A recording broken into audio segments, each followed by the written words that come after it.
What's going on, guys? So today we're talking about salt and pepper shakers, salt and pepper grinders, I should say. A while back, I had done a video on these salt and pepper grinders. All right, and these are made by Fletcher's Mill, and I got these from Williams-Sonoma, which is a popular kitchen store outlet. And I love these. There was definitely an impulse purchase at the time. And I talked about this, made a video about it. It's a really simple design. Basically have a metal body here. In this case, we have a little view window to see what's in there, or at least see the level of what's left. In this case, this is the salt shaker, and it is empty. I have to just fill it. But there's a plunger that's on top here, okay? And what this does, if you look on the bottom, let me zoom in a little bit for you, is as you push the plunger in, all right, that rod, which has a bunch of, kind of knurled, textured bits poking all over the place. There's a lot of cuts in there that creates a very rough texture. And that basically grinds the contents that is inside. In this case, it would have been salt. So it takes the larger salt crystals, and as it pushes it, it grinds them up, and the powder falls out the bottom as this pushes down. Okay, so basically with one push of the plunger, you would get a little sprinkling of salt. All right, in this case, I can give you a quick demo with the pepper, since I still have peppercorns in this. So as you push down, each push, you get more pepper, all right? Very simple, all right? And I like these because they were smaller. This was for table side. I do have large, salt and pepper grinders. I use them a lot in cooking and stuff, but this was a great idea to leave on the table. Now, when I first got these, I was very impressed by the very simple concept of how they worked. My biggest issue was with them tipping over. All right, and I actually think I even mentioned this in the video when I first did this, because I looked at reviews before we bought them, and people said like, yeah, it's cool and everything, but they're just too narrow, and they tip over a bunch. And when I first got them, I was very careful to use them, and I put them down very nicely, and they didn't tip over at first. Now, right now, I still have the tablecloth on the table here, but you've seen it in past videos. It's a very rough texture, right? It's like an unfinished type texture, and it's not super smooth. And oftentimes when I was using these, I'd go to put it down and it would wobble and fall over.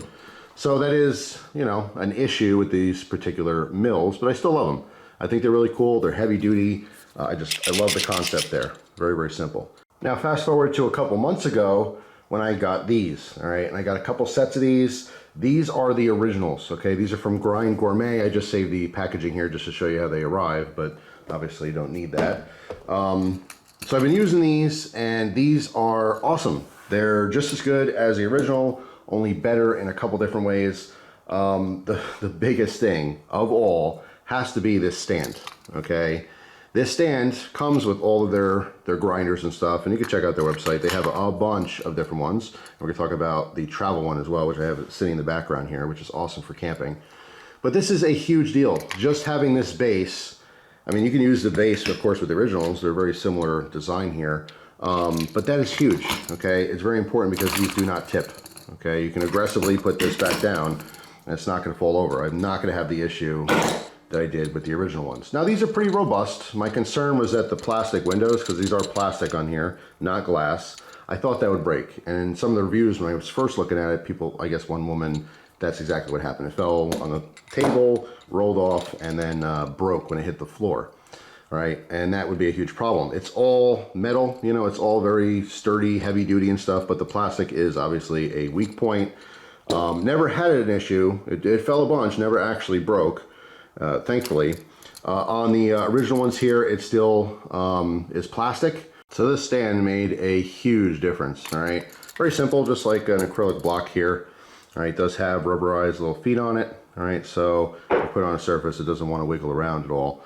But yeah, I mean, that was a huge deal. All right, so even if they sold this separately, if you happen to have existing different mills, because I guess there's a huge market for these, and there's a lot of people who copy these, but these are the original from Gourmet. And just like with knives, sometimes I'll enjoy a copy and don't even know it's a copy, and then I want to go try the original. That's exactly what happened here.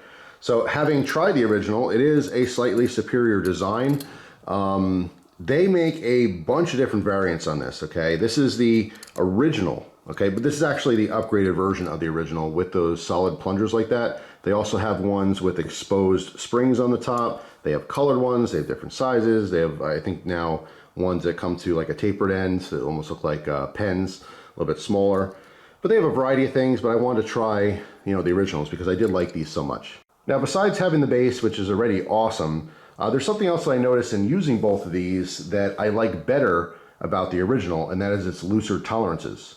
Now, I know that sounds kind of strange because in the, you know, gear community, loose tolerances is usually a very negative thing. What we want are tight tolerances. And what I mean by that is you want a tight fitment of parts to parts, right?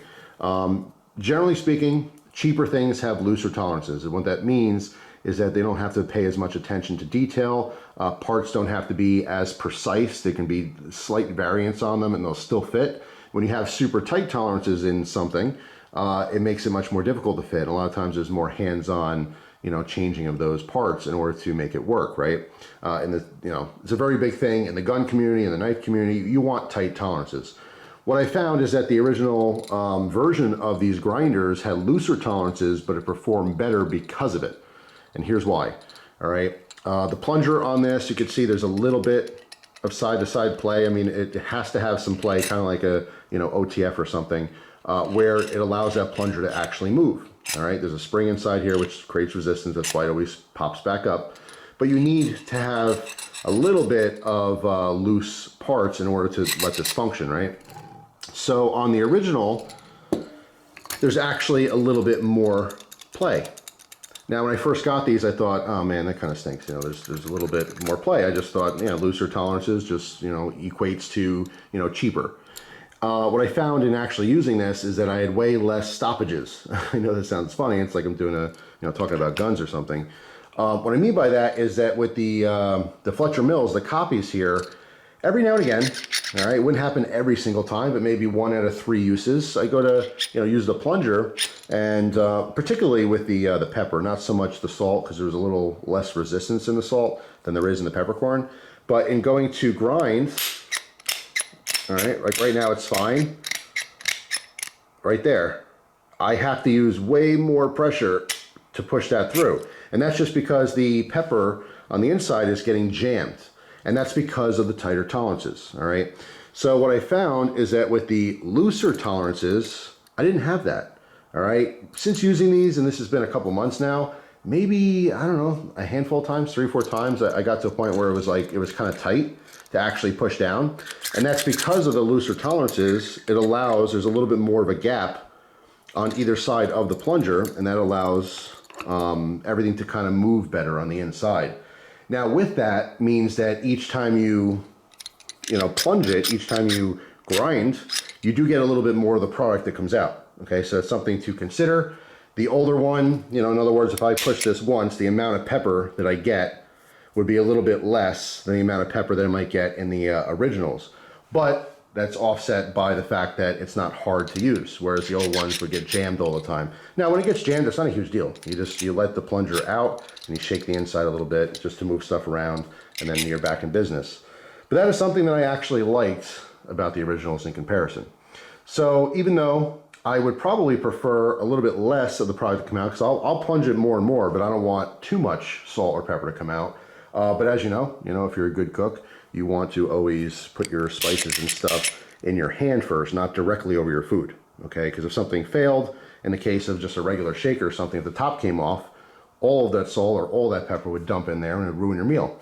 So it's not a huge deal because I always do it in my hand first anyway, so if there's too much, I'll just pinch what I need and then, throw the rest in the sink or something.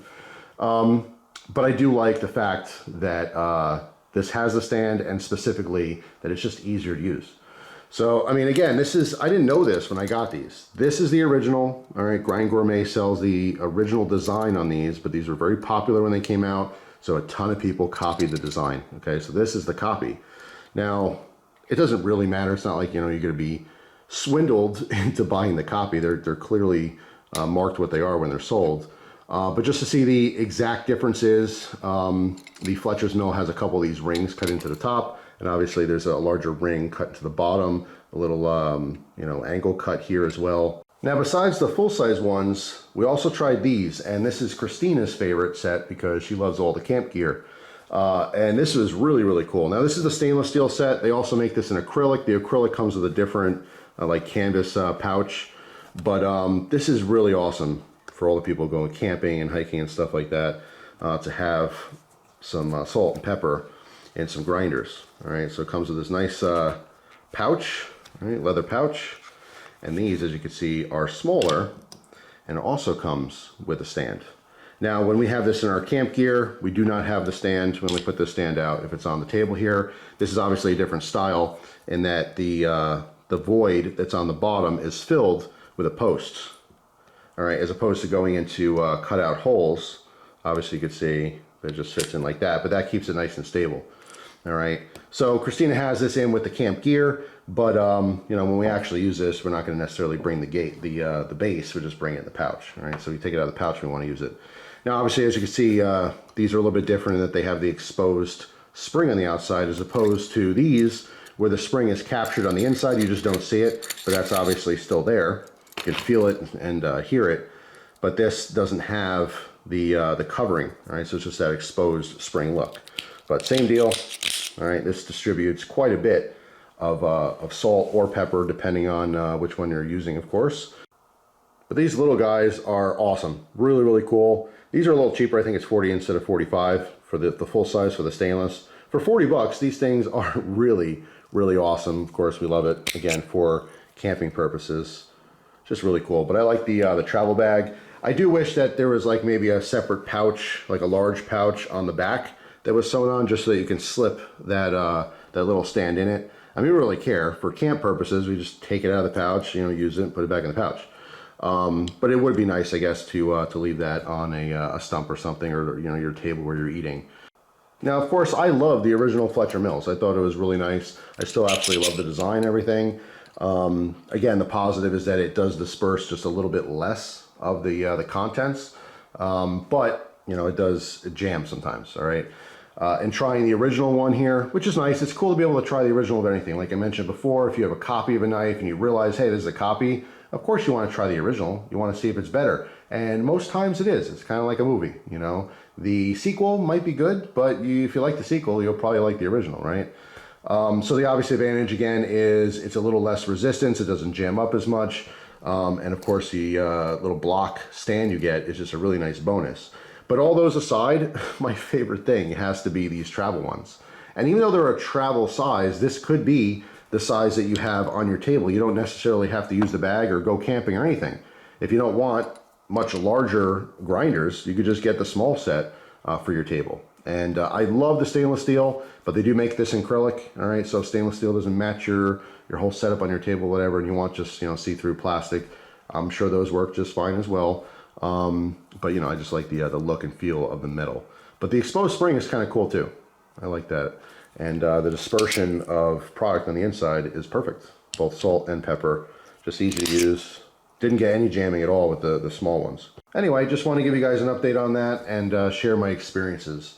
So let me know down in the comments section, was there any item, again, it could be a knife, it could be a lamp, it doesn't really matter, it doesn't have to be gear related.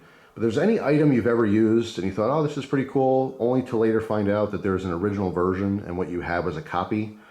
I feel duped. I didn't know this was a copy. Thanks, William Sonoma. I still enjoyed them very much so, but I like the originals better.